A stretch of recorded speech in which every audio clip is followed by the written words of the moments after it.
생명이 자라 성숙에 이름으로써 주님의 오심을 위해 우리 자신을 준비함.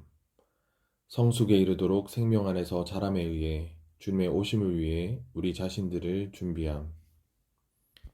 주님께서 오시려면 우리가 자라고 성숙해야 합니다. 영적으로 성숙하지 않는다면 우리는 주님의 오심을 지연시킬 것입니다. 우리가 신성한 생명 안에서 빨리 성숙할수록 주님께서 수확하실 때가 더 앞당겨질 것입니다. 우리는 모두 예수님을 먹음으로 성장해야 합니다. 우리가 그분을 더 먹고 더 성장할수록 그분의 다시 오심은 더 앞당겨질 것입니다. 단지 주 예수님 어서 오십시오 라고 선포하는 것만으로는 충분하지 않습니다. 곡식이 익기 전에는 농부가 수확할 수 없는 것처럼 많은 믿는 이들이 성숙하기 전까지는 주 예수님께서 돌아오시지 않을 것입니다. 그러므로 우리는 계속해서 주님을 먹어야 합니다. 우리가 주님께서 오시기를 오래 참으며 기다리는 동안 참된 농부이신 주님도 밭의 첫 열매와 곡식인 우리가 생명 안에서 성숙하기를 인내하시며 기다리고 계십니다. 우리가 생명 안에서 성숙해야 우리가 오래 참고 그분께서 인내하시는 기간이 단축될 수 있습니다.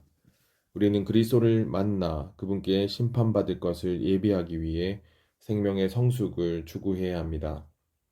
야고보서 5장 7절에서 야고보는 농부가 오래 참으면서 땅의 귀중한 열매를 간절히 기다리는 것을 예시로 사용합니다. 주 예수님께서는 사실상 참된 농부, 유일한 농부이십니다. 우리가 그분께서 오시기를 기다리고 있을 때 참된 농부이신 그분께서는 우리가 성숙하기를 기다리고 계십니다. 우리는 주님 속히 돌아오십시오라고 기도할지도 모릅니다. 그러나 그분께서는 이렇게 말씀하실 것입니다. 나의 자녀들아, 더 빨리 성숙해라. 너희가 내가 돌아오기를 기다리는 동안 나는 너희가 성숙하기를 기다리고 있다. 너희가 성숙해야만 내가 돌아가는 것이 앞당겨질 수 있다.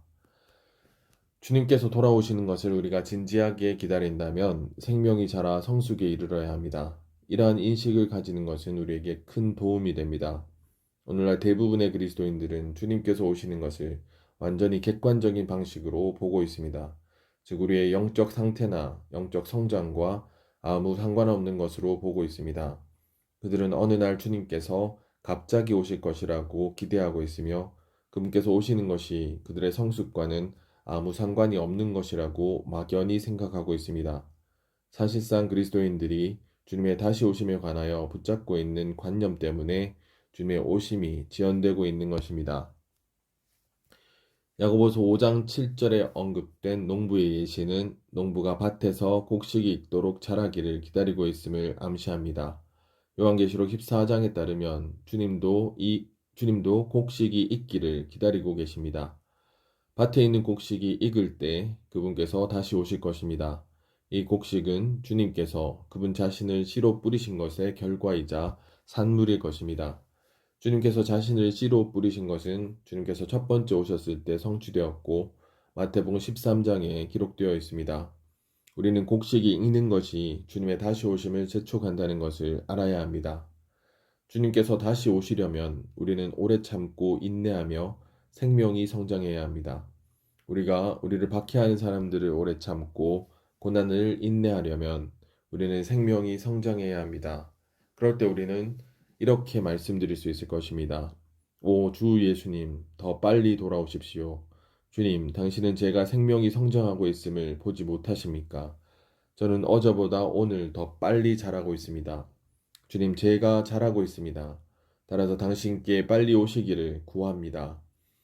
나는 많은 그리스도인들이 주님의 다시 오심에 관해 이렇게 기도한 적이 있는지 의심스럽습니다. 우리는 주님께서 오시는 것이 우리의 생명이 성장하는 것과 관계 있다는 것을 깨달아야 합니다. 우리가 생명의 성장이라는 조건을 충족한다면 주님께서 더 빨리 돌아오실 조건도 충족될 것입니다. 그러므로 우리는 생명이 성장해야 하고 생명이 성장하려면 또한 오래 참고 인내하기를 훈련해야 합니다. 이것이 주님의 다시 오심을 기다리는 합당한 길입니다. 야고보는 그의 서신서에서 농부가 오래 참으면서 땅의 귀중한 열매를 간절히 기다리는 것을 예시로 사용합니다. 주 예수님께서 사실상 참된 농부, 유일한 농부이십니다. 우리가 주님께서 오시기를 오래 참으며 기다리는 동안 참된 농부이신 주님께서도 밭의 첫 열매와 곡식인 우리가 생명 안에서 성숙하기를 인내하시며 기다리고 계십니다. 우리가 주님 속히 돌아오십시오 라고 기도한다면 주님께서는 너희가 내가 돌아오기를 기다리는 동안 나는 너희가 성숙하기를 기다리고 있다. 너희가 성숙해야만 내가 돌아가는 것이 앞당겨질 수 있다라고 말씀하실 것입니다. 헬라어에서 성숙이란 단어의 의미는 종점입니다. 이 단어는 유기체를 묘사할 때 완전함, 충분히 성장함, 원숙이라는 의미로 사용됩니다. 신약에서 이 단어는 여러 차례 사용되는데 믿는 이들이 거듭났을 때 받은 하나님의 생명이 완전히 자라고 성숙하며 온전해진 것을 가리킵니다. 성숙이라는 말은 우리가 거듭났을 때 이미 하나님의 생명을 얻었지만 거듭난 후에도 여전히 이 생명 안에서 완전함에 이르기까지 성장하고 성숙할 필요가 있음을 보여줍니다. 변형의 마지막 단계는 성숙입니다. 성숙은 생명의 충만을 의미합니다. 사람이 성숙될 때 그에게는 생명이 전혀 부족하지 않습니다. 변형은 생명 안에서의 신진대사적인 한 변화입니다. 그러므로 변형은 충만함의 한 문제가 아니라 변화의 한 문제입니다. 오직 변형을 통해서만 우리가 성숙에 이를 수 있습니다. 우리에게는 타고난 생명이 있지만 이 생명은 하나님의 경륜에 합당하지 않습니다. 우리의 타고난 생명은 대치될 필요는 없지만 신진대사적으로 바뀔 필요가 있습니다. 변화될 필요가 있습니다. 우리 사람의 생명은 하나님의 경륜을 위해 반드시 필요하지만 타고난 사람의 생명으로 남아 있어서는 안 됩니다. 우리 사람의 생명은 본성에서 변형되어야 합니다. 그럴 때 그 신성한 생명이 그 변형된 사람의 생명과 섞여서 하나가 될 수 있습니다. 적어도 신약의 두 절이 변화의 문제를 밝혀줍니다. 로마서 12장 2절은 여러분은 이 시대를 본받지 마십시오. 오직 여러분은 생각이 새로워짐으로 변화되어 라고 말합니다. 이 절에서 변화되다라고 번역한 헬라어 단어는 고린도후서 3장 18절에도 나타납니다. 이 두 절에서 변화되다라는 말은 우리 그리스도인의 생활에서 우리에게 신진대사적인 바뀜이 필요함을 암시합니다. 우리에게 필요한 것은 외적인 개선이나 바뀜이 아닙니다. 오히려 우리에게는 본성과 생명에서 내적인 바뀜이 필요합니다.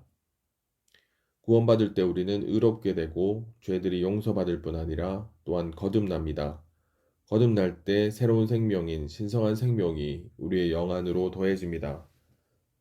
우리가 거듭난 때부터 이 생명은 우리의 타고난 생명을 변화시키고 있습니다. 신성한 생명은 우리의 타고난 생명을 바꾸면서 더욱더 우리 존재 안으로 분배됩니다. 그러므로 변화는 우리의 타고난 생명이 바뀌는 것입니다. 이 바뀜이 충만함이라는 지점에 이를 때 성숙의 때가 올 것입니다. 성숙은 우리 자신이 바뀌는 문제가 아닙니다. 그것은 우리가 생명의 충만함을 얻을 때까지 신성한 생명을 거듭해서 우리 안으로 분배받는 문제입니다. 변화되는 것은 우리의 타고난 생명이 바뀌는 것이지만 성숙되는 것은 우리를 바꾸는 신성한 생명으로 가득 채워지는 것입니다. 창세기 37장부터 45장까지는 야곱의 성숙의 과정에 관한 기록입니다. 이 과정은 37장 1절에서 시작되어 45장 28절까지 계속됩니다. 아마 야곱은 그의 온 일생 가운데서 이 9장에서 고통당한 만큼 고통당한 적이 없었을 것입니다. 이 장들은 참으로 야곱이 고통받는 것에 관한 이야기입니다. 이 장들에서 우리는 야곱이 그의 일생의 마지막 단계에서 받은 다룸들을 봅니다. 이 장들에서 야곱이 겪은 고난은 그의 개인적인 느낌을 깊이 만졌습니다. 이 장들 이후에 야곱은 더 이상 다룸을 받지 않았습니다. 오히려 야곱은 완전히 성숙했고 신성한 생명으로 충만하게 되었으며 하나님을 표현하고 하나님의 통치를 수행했습니다. 하나님을 표현하고 하나님의 통치를 수행하기 위해서는 성숙이 필요합니다. 오직 성숙한 생명만이 하나님의 형상을 지닐 수 있고 하나님의 통치를 수행할 수 있습니다. 창세기 37장에서 야곱은 하나님의 형상을 지닐 수 없었고 하나님의 통치를 수행할 수 없었습니다. 야곱은 변화되기는 하였지만 아직 성숙되지는 않았습니다. 야곱이 요셉을 편애한 것은 야곱이 성숙되지 않았음을 증명합니다. 그러므로 하나님께서 야곱을 주권적으로 그분의 손 아래 두심으로써 야곱이 성숙되게 하셨습니다. 성숙하는 것은 그리스도의 형상이 우리 속에 이루어지게 하는 것입니다. 우리가 그리스도 안으로 믿어 들어갔을 때 그리스도께서는 우리 안으로 태어나셨습니다. 이제 그분께서 우리가 그리스도의 생활을 하도록 우리 안에서 살고 계시며 우리가 성숙할 때 우리 속에서 그분의 형상이 이루어질 것입니다. 하나님의 영원한 목적은 우리의 변형과 또 성숙을 통해서만 성취될 수 있습니다. 성숙은 용량이 증가하는 문제입니다. 우리는 하나님께서 우리의 한계를 넘어서는 고난을 주시는 것을 허락해 드려야 합니다. 그럴 때 우리의 용량이 증가될 것입니다. 수용력이 증가될 것입니다. 중요한 것은 우리가 환경 가운데서의 하나님의 안배를 받아들이는 것입니다. 이 안배가 바로 성령의 징계입니다. 우리가 하나님의 안배를 한번 피한다면 우리의 용량이 증가될 기회를 한번 놓치게 됩니다. 고난을 거친 믿는 이는 결코 전과 같지 않습니다. 그러므로 믿는 이는 고난을 통과할 때 주의를 기울여야 하며 생명의 성숙이 성령의 징계를 받은 것의 총합임을 깨달아야 합니다. 사람들은 생명이 성숙한 한 사람을 볼 수 있지만 그 사람이 수년에 걸쳐 남모르게 매일 받아온 축적된 성령의 징계는 볼 수 없습니다. 창세기 27장에서 우리는 빼앗는 사람을 봅니다. 야곱의 아버지, 형, 삼촌 등 야곱을 접촉하는 사람은 누구든지 손해를 보는 사람이 되었습니다. 반대로 야곱은 항상 이득을 보았습니다. 그런데 라헬이 죽을 때 야곱은 손실을 입기 시작했습니다. 그러나 심지어 이 손실조차도 이득을 산출하였는데 바로 베냐민이었습니다.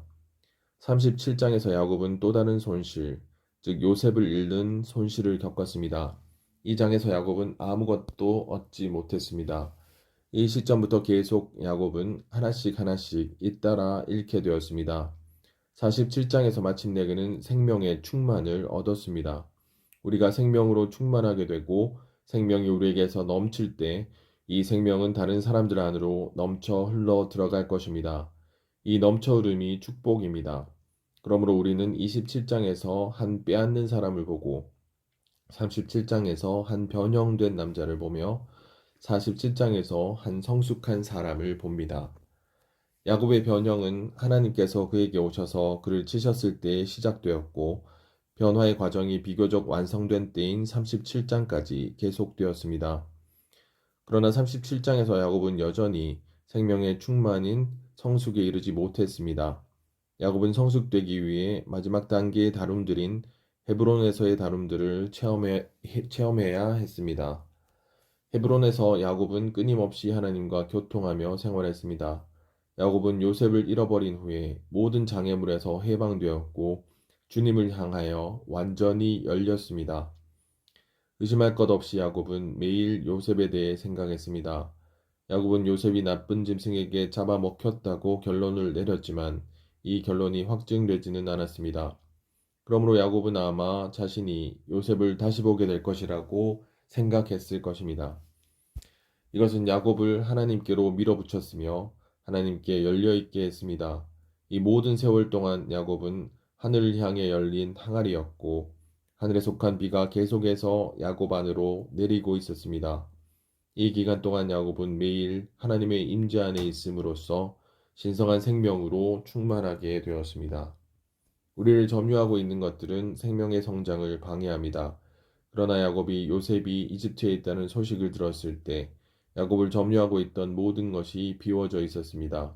그의 속사람을 점유하고 있는 것이 아무것도 없었습니다. 라헬은 죽었고 야곱의 12아들들은 떠나 있었으며 야곱은 완전히 비워져 있었습니다. 야곱은 좋은 소식을 받았을 때 그것으로 인해 흥분하지 않을 정도로 완전히 비워져 있었습니다. 사실 야곱의 마음은 오히려 무덤덤하기까지 냉정하기까지 했습니다. 요셉에 대한 소식을 받았을 때 야곱은 변화되기만 한 것이 아니라 신성한 생명으로 완전히 채워져 있었습니다. 그는 성숙하게 되었습니다. 우리가 야곱처럼 바뀌고 난 변화된 뒤에 하나님께서 우리를 채운 모든 것을 비워내시고 우리를 사로잡고 있는 모든 것을 제거하시기 위해 주권적으로 여러 사람과 일과 사건을 사용하실 것입니다. 이것은 우리가 하나님으로 채워지도록 우리의 용량을 증가시키기 위한 것입니다. 야곱의 체험에서 우리는 우리에게 일어나는 모든 일이 우리의 변형과 성숙을 위해 하나님의 주권 아래에 있는 것임을 봅니다. 어떤 것도 우연의 일치가 아닙니다. 하나님의 영원한 목적은 우리가 변형되고 성숙되는 것을 통해서만 성취될 수 있습니다. 성숙은 용량이 증가하는 문제입니다. 생명의 성숙은 성령의 징계를 받은 것의 총합입니다.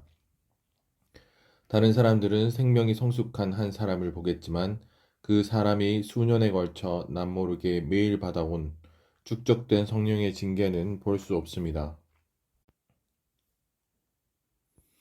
우리 모두는 하나님의 구원의 목적이 그분께서 우리 안에서 일하셔서 우리가 그분의 형상을 가지는 것임을 압니다.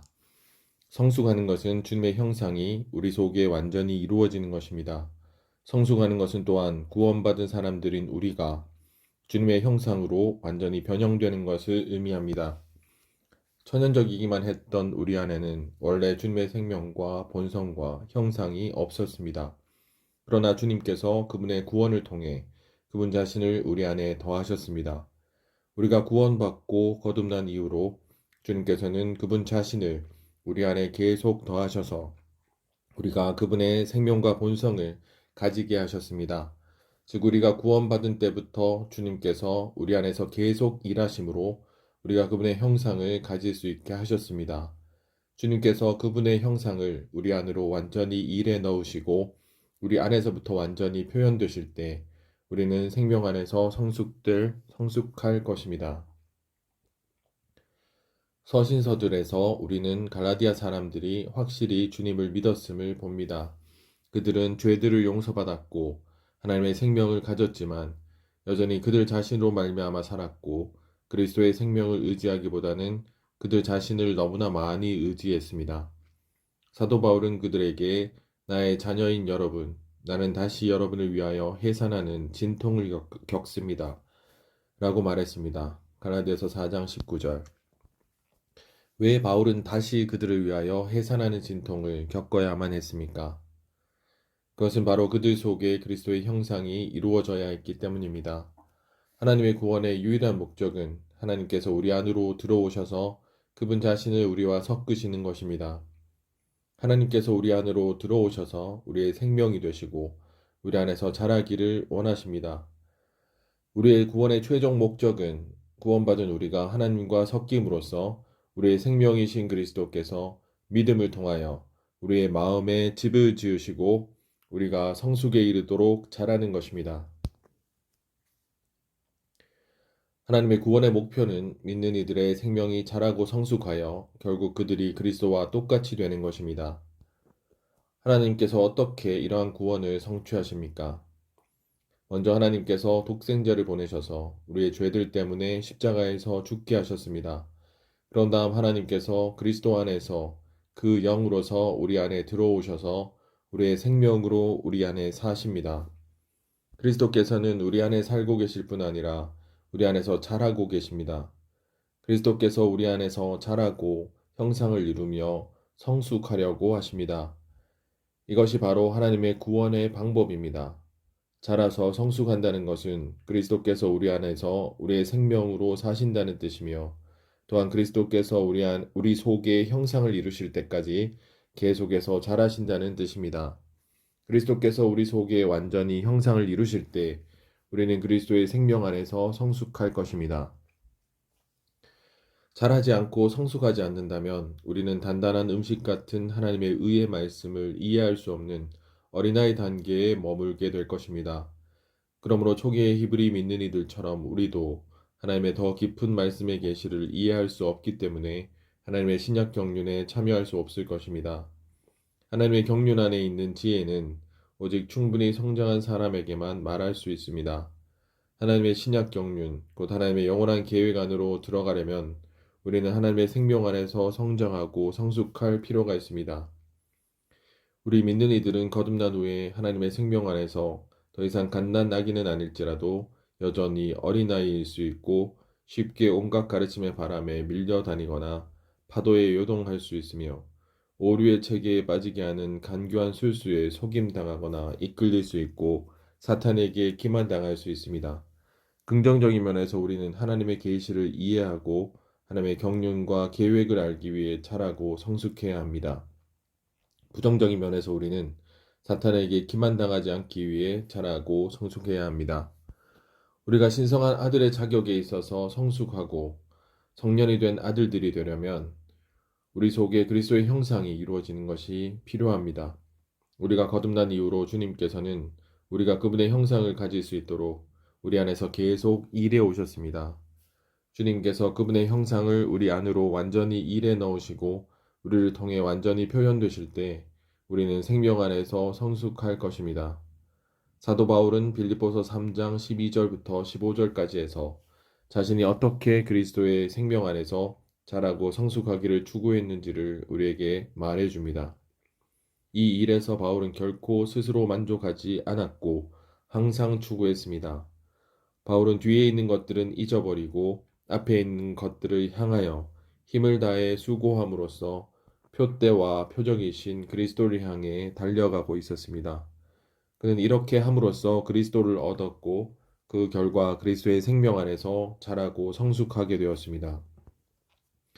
바울은 자신이 인도하고 돌보는 믿는 이들에게 그의 추구를 본으로 삼아 자신처럼 그리스도의 생명을 추구하고 그리스도를 충만히 얻음으로써 자라고 성숙하게 되라고 권유했습니다. 마지막으로 바울은 우리 가운데 비교적 충분히 성장한 많은 이들이 이것을 생각하고 목표로 삼아야 한다고 말했습니다.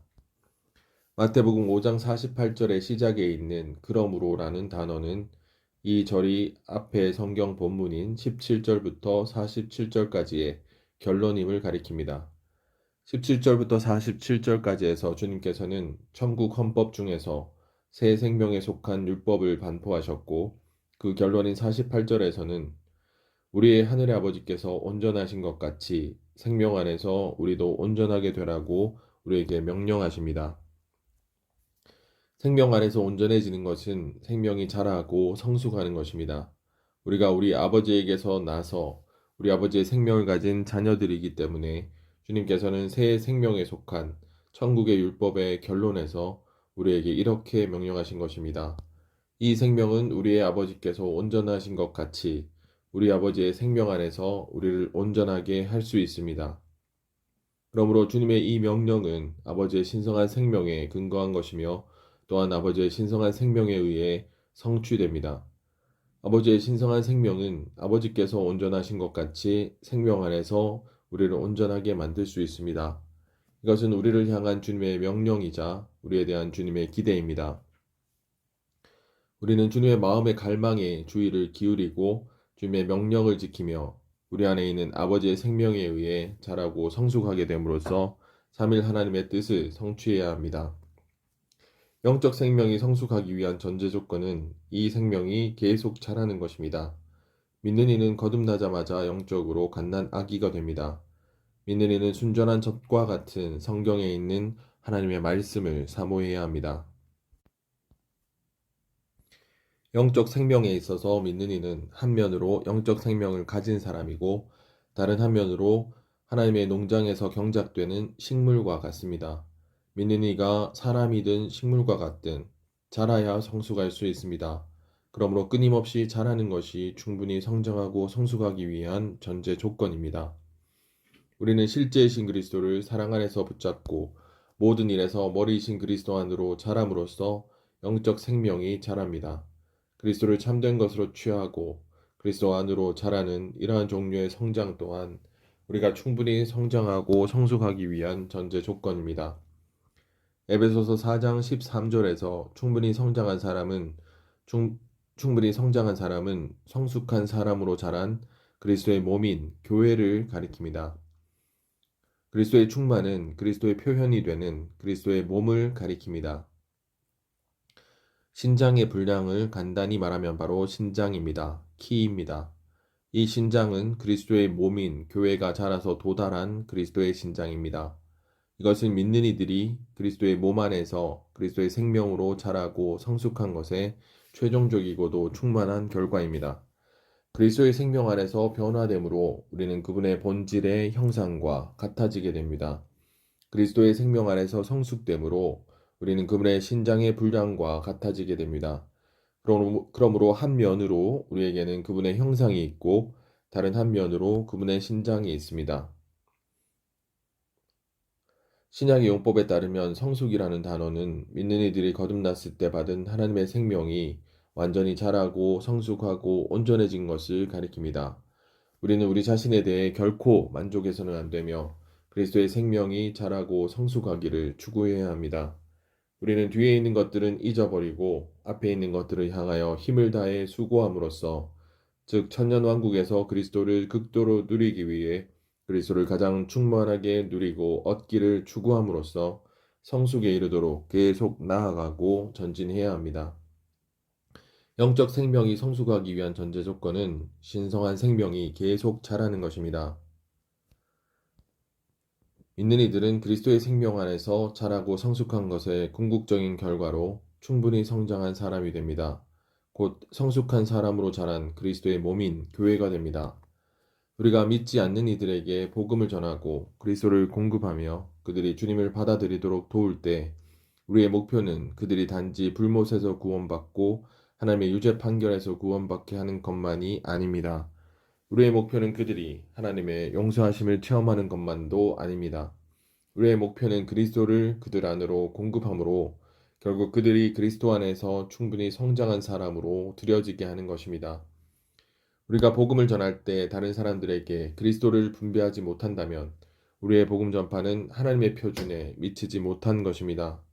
우리와 대화하는 모든 사람 안으로 그리스도가 주입되어야 합니다. 그리스도를 분배하는 것이 우리의 복음 전파의 목표가 되어야 합니다. 우리가 다른 사람들을 그리스도 안에서 충분히 성장한 사람으로 하나님께 드리려면 그리스도를 성도들의 몫으로 그들에게 공급해야 합니다. 우리가 공급하는 그리스도는 분명 모든 것을 포함하신 분이시자 하나님의 경륜의 중심과 전부이십니다. 우리가 그리스도를 완전한 방식으로 체험하지 않는다면 다른 사람들에게 그리스도를 공급하기가 어렵다는 것을 알게 될 것입니다. 예를 들어 우리가 그리스도에 의해 사는 것을 체험하지 않았다면 다른 이가 그리스도에 의해 살도록 도와줄 수 없습니다. 그러나 우리가 일상생활에서 그리스도를 살고 그리스도를 자라게 하고 그리스도를 산출한다면 사람들을 접촉할 때 자연스럽게 그들 안으로 그리스도를 주입하게 될 것입니다. 우리가 그리스도를 우리의 생명과 인격으로 취할수록 다른 사람들에게 그리스도를 더욱더 공급할 수 있을 것입니다. 우리는 그리스도를 좋은 땅으로 누리고 그리스도께 수고하며 그리스도 안에서 살고 그리스도 안에서 행하며 그리스도 안에서 존재해야 합니다. 우리가 그러한 사람이라면 우리가 체험하고 사는 그리스도를 다른 사람들 안으로 주입할 것입니다. 우리는 다른 이들 안으로 그리스도의 풍성을 공급함으로써 그들이 자라고 성숙하게 해야 합니다. 이렇게 하려면 우리가 직접 성도들의 몫이신 그리스도를 더 많이 체험해야 합니다. 각 사람을 그리스도 안에서 충분히 성장한 사람으로 하나님께 드리려면 우리는 하나님의 영원한 목적을 이루는 교회의 건축을 위해 측량할 수 없는 그리스도의 풍성을 공급해야 합니다. 나는 여행할 때 모든 이에게 매우 좋은 형제 자매로 여겨지지만 일상생활에서 그리스도의 풍성이 부족한 이들을 많이 만났습니다. 그리스도 안에서 풍성해지고자 하는 열망을 주님께서 우리 안에 일으키시기를 바랍니다. 우리는 이렇게 기도해야 합니다. 주님, 저는 그리스도의 풍성에 관해서는 가난하면서 겉보기에는 좋은 사람이 되고 싶지 않습니다. 주님, 교회 건축을 위하여 저를 그리스도의 풍성으로 채워주십시오. 우리는 하나님의 비밀, 곧 하나님의 체현이신 그리스도를 공급해야 합니다. 우리는 그리스도께서 어떻게 삼일 하나님의 체현이신지에 대한 우리의 체험을 다른 사람들과 교통해야 합니다. 우리는 자신이 어떻게 날마다 그리스도를 아버지와 아들과 영으로 체험하는지를 간증할 수 있어야 합니다. 우리에게 그리스도가 있기 때문에 우리에게 아버지도 계십니다. 우리가 그리스도 안에 있기 때문에 우리는 또한 그 영 안에 있습니다. 우리 안에서 움직이시는 그 영께서 실제로는 그리스도 자신이십니다. 매일 우리는 주님과 한 영이어야 하고 그분께서 우리와 하나이신 것을 체험해야 합니다. 우리는 어디에 있든지 점점 더 우리 일상생활의 모든 면에서 우리가 주님과 한 영임을 체험해야 합니다. 이것이 교리나 이론이어서는 안 됩니다. 이것은 우리의 실질적인 그리스도인의 생활이어야 합니다. 나는 나의 사역을 두고 자주 이렇게 기도합니다. 주님, 제가 말할 때 당신과 한 영이 되도록 제게 은혜를 베풀어 주십시오. 주님, 제가 말할 때 당신께서 말씀하시기를 기도합니다. 주님, 저는 당신께서 저와 한 영이심을 믿습니다. 그러나 제가 말씀을 공급할 때 당신과 한 영이 되기를 구합니다. 이 사역의 영향력은 전부 주님과 이렇게 하나 되는 것에서 나옵니다. 바울의 사역의 목표는 한 세 사람을 위해 각 사람을 그리스도 안에서 성숙한 사람, 곧 충분히 성장한 사람으로 드리는 것이었습니다. 고로새서 1장 28절에서 충분히 성장한으로 번역된 헬라어 단어는 또한 온전한, 완전한 혹은 성숙한으로도 번역될 수 있습니다. 바울의 사역은 그리스도를 다른 사람들 안으로 분배함으로써 그들이 그리스도 안에서 성숙함으로 온전하고 완전하게 되어 충분히 성장한 사람이 되게 하는 것이었습니다. 우리가 그리스도 안으로 더 들어갈수록 그리스도께서는 우리 안으로 더 들어오시고 그리스도께서 우리 안에 더 들어오실수록 우리는 그리스도 안으로 더 들어갑니다. 바로 이러한 순환에 의해 우리는 생명이 자랍니다. 죄인들에게 복음을 전하고 성도들과 교통하는 우리의 목표는 그리스도를 그들 안으로 공급함으로 그들이 생명이 성숙하여 그분 안에서 충분히 성장한 사람으로 들여지게 하는 것입니다. 휴거를 위해 준비되려면 우리는 생명 안에서의 성숙을 필요로 합니다. 휴거는 생명 안에 있는 하나님의 완전한 구원의 완결 단계로서 우리 몸의 변형, 우리 몸의 구속입니다. 우리가 받아들인 신성한 생명의 요구와 주님을 향한 우리의 강렬한 사랑 때문에 우리는 주님의 오심을 기다리는 생활을 추구하기를 갈망합니다. 우리는 주님을 사랑하고 그분의 오심을 기다리면서 주님의 임재 안으로 휴거되기를 소망합니다. 성숙하게 되는 것은 하룻밤 사이에 이루어지는 일이 아닙니다. 주님의 오심을 위해 우리는 우리 자신을 준비하고 주님을 사랑하며 주님 안에서 자라야 합니다. 그러면 주님께서 나타나실 때 우리는 휴거되도록 성숙되어 있을 것입니다. 성숙의 표시에는 다음의 항목이 포함됩니다.